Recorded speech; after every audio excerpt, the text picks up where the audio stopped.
I hope you're having a wonderful day and welcome to this tutorial where we're going to learn how to make the water simulation you're watching on the screen.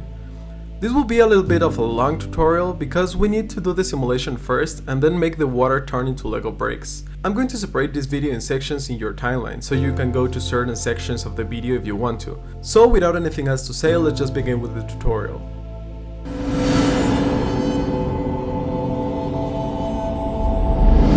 Well, first of all, as usual, we're going to delete everything we have on the scene and then press Shift A to create a cube. That is going to be used to model the object in which our water is going to bounce on. Scale it in the Z axis by pressing S and then Z to make it a little bit shorter. We can do this completely by sight. There's no need to do any measuring or precise scaling. And then S and Y to stretch it a little bit. This is going to help the simulations flow. Press Ctrl R to make a loop cut on each side. Try to make the leftover space to look similar to a square. It's definitely fine if they don't, this will only result in wider edges. And we're going to do a last one in the other axis and move it to the back of the object. Press the number 3 and select the faces on the top side and press E to extrude them. Again, this can be done by sight, and the sizes are completely up to you. Press the A key to select the whole object and then Ctrl B to make a bevel in all the edges. This will help your object appear more realistic. Notice that since we've scaled the object a lot, the bevel is not proportional. Undo the bevel and press Tab to leave the edit mode. And use Ctrl A to apply the scale. And now go back into the edit mode using Tab and use Ctrl B to make the bevel again. And move your mouse wheel up twice to place 2 subdivisions in it. Leave the edit mode again and add an icosphere with Shift A. We will hide it from the viewport and render later, so it's not necessary to subdivide it. But make it a lot smaller with the letter S and use G and Z to translate it in the Z axis. We can also move it a little bit to the left. All of these layout organization decisions depend completely on your liking, and remember that if necessary you can change them later. What's important is that you make sure you're rotating your ramp and the object in only one axis. If you use the side view, you can make sure that rotating or translating your object will not affect the third axis. If you happen to put any transformations in the other axis, the animation will not break, but you will need to align the following ramp according to your simulation's flow. Feel free to try it if you want. And now select your icosphere, click on Object, Quick Effects, and Quick Liquid. By doing this, the liquid domain appears and the liquid simulation is working, but it doesn't look anything like what we want it to look in the end. So to start with, we're going to make sure our domain is a lot bigger by pressing S. Always remember that the domain is all the area that our computer is going to be calculating. So be careful not to leave a lot of empty space in the sides. Here, for example, I'm going to scale it a little bit and move it to a position where we more or less believe that our animation is going to go. Again, we can change this later, so there's no problem if when we run our animation, it ends up being a little bit bigger than it's supposed to. Doing this from the side view helps the movements affect only 2 axes. We can also grab anything and move it around without any problem. We want our first ramp to be more or less in the middle. And now we're going to select it and make it a little bit thinner. This is just for aesthetics. If you want yours to be wide, it's fine. It'll give you a different result, but it'll work. Select your icosphere, that is where the particles are going to be emitted from, and in the Physics tab, change the geometry to Inflow. To make your icosphere emit particles all through the simulation instead of only at the beginning. Nothing actually happens if we play our animation. This is because our voxel, which is the little cube we have down here, is too small. The voxel is kind of the equivalent to pixels but in 3D. We need to make it smaller so we get more particles in the simulation. And now our particles are back. And now we have a water flow that is only going all its way to the floor, ignoring the ramp, but this is not solved from the emitter. We need to select our ramp and go to the Physics tab. Enable the fluid simulation, then set this object to effector. And now if we go to the first frame and play our animation, the particles will interact with our object.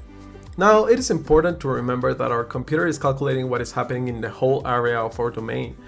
Right now we're wasting a lot of space where the water is not actually going to fall. Here it's falling vertically. So what we can do to fix this is to scale it a little bit on the x-axis, on which nothing is happening. Now we duplicate our ramp and the physics settings are going to transfer from one to the other.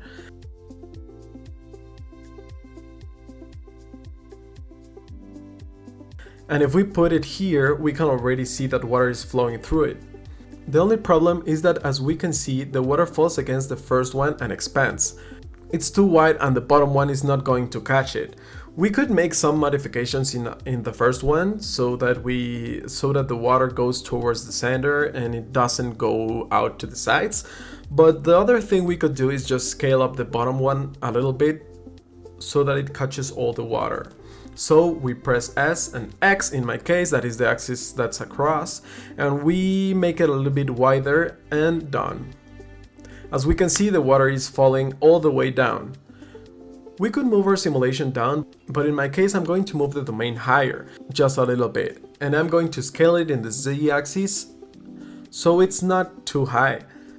But I'm going to leave a little space below for the water to flow. And now if we play the simulation, we can see that the water bounces in the first one and then lands on the second one. It flows and accumulates in the bottom.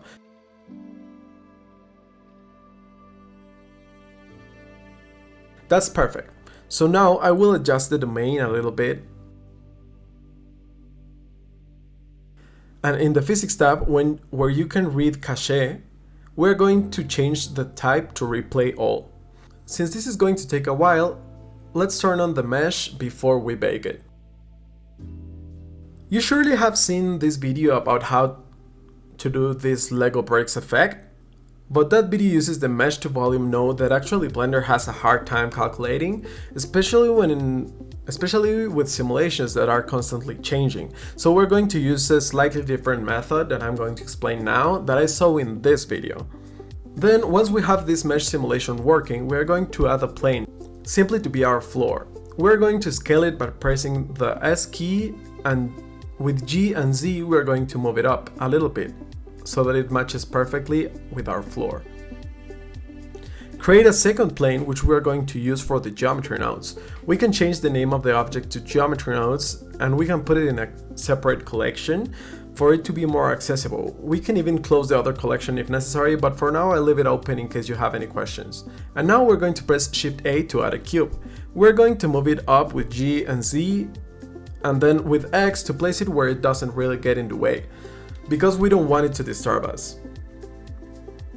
We're going to press Tab to go into the edit mode, and then pressing the number 3 we are going to select the top face. We move it up a little bit with G and Z, and then press I to insert a face inside. Then we press E to extrude that face, and press the number 2 to select all the edges that are on the sides of this mini cube that we formed on the top. We're going to press Ctrl B to make a bevel on them, and with the letter C we can prevent our faces from overlapping. With the 3 divisions that we used before, it's perfect because the Lego pieces are going to be too small, so you will not notice the difference, but it makes the animation a lot heavier. Select the bottom face and press I to insert a small face and extrude a little bit to the inside. This is not necessary if you are not going to set your camera from below because it will not be seen, but this adds like 5 extra faces, so if you can avoid it, it will be better for your computer. But if your computer can afford it, then do it. Now we're going to select the geometry nodes plane and go to the geometry nodes. Select your Lego piece to hide it from the viewport and the render, and now press New with the plane selected to create a new tree of geometry nodes. And we're going to look for a node called Mesh Line. This will be set vertically by default, and that's exactly how we want it to be. Remember that if we press Shift A and then the S, we will be able to search for any node, or press Shift A and directly click on Search. Look for an instance on points and connect a grid. Why we didn't connect the instance on points directly to the group input, that's because with the grid node we can manage how long it is and how many vertices it has directly from the node. We need the grid to cover our whole simulation, so first we're going to make it wider and then we're going to make it longer. And if for some reason you feel that you're wasting geometry, you can move it directly from the viewport. It doesn't matter if you move it manually.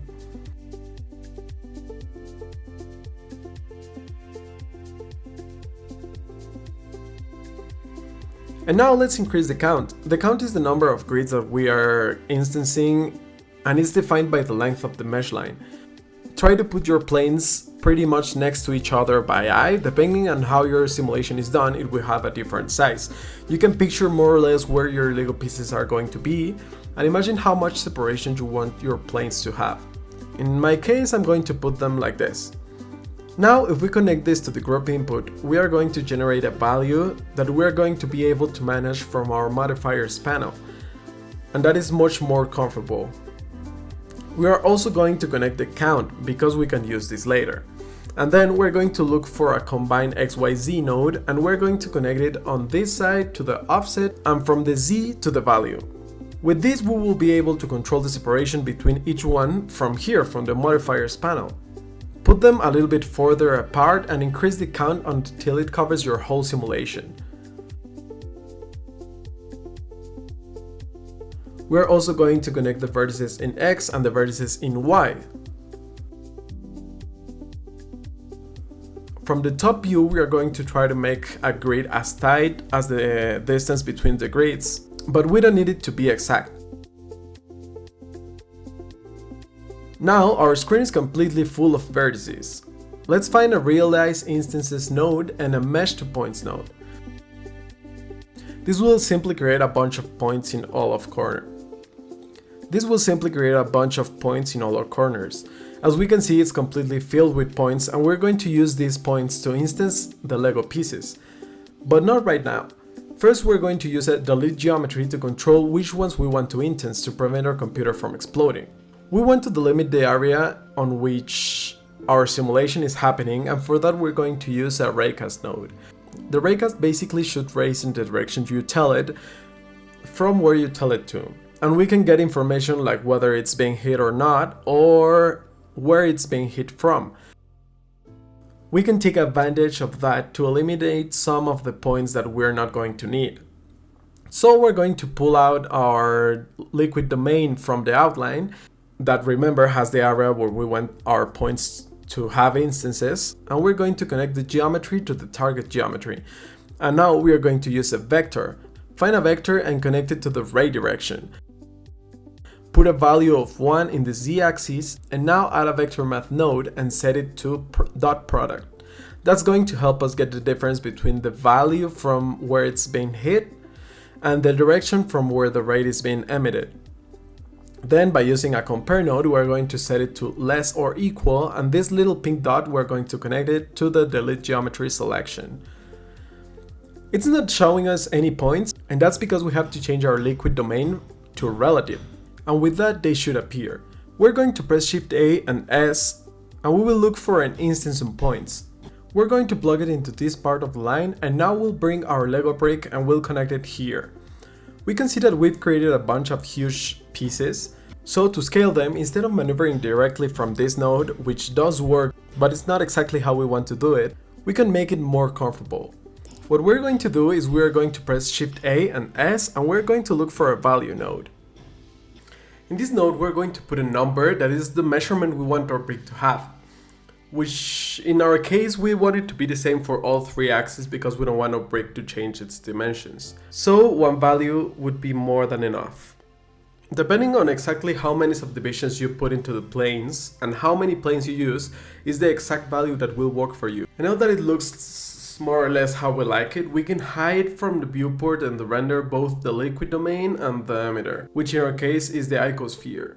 And now if we click on the Lego bricks, we can see that they are overlapping in several places, like with this orange selection thing. And to fix that, we have to return to the values that we had at the beginning, which in our case are mapped to the modifiers panel. And we need to increase the difference in the z-axis. So if we move this little value, we can see how the blocks begin to separate. Because with that, we're managing like the offset, but it actually works as the difference that z is having in between each block. For x and y, we will need to use the other two values that we have in the modifier panel, which are named x and y that control the vertices, but in this case we're going to use it to delimit the separation between the bricks.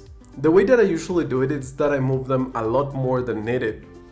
And once I see more or less where the separation starts to appear, I use it to have a better control on the position of the breaks. And I also recommend that you go back a little bit in your timeline to the part where you have less breaks, because from there your animation will be a lot lighter, and this will give less trouble to your computer when you try to change these values. And now you can see that in the x-axis we still have some overlapping, so I'm going to play with this value. I can move it a little bit backwards to the point where they're not longer matching. And now from the last axis we're going to join them, taking advantage of the fact that here we can see how separated they are, up to a point where we like it. I like to leave these kind of small gaps between pieces, but if you don't like these little gaps, you can just put one right next to each other and the simulation will still work.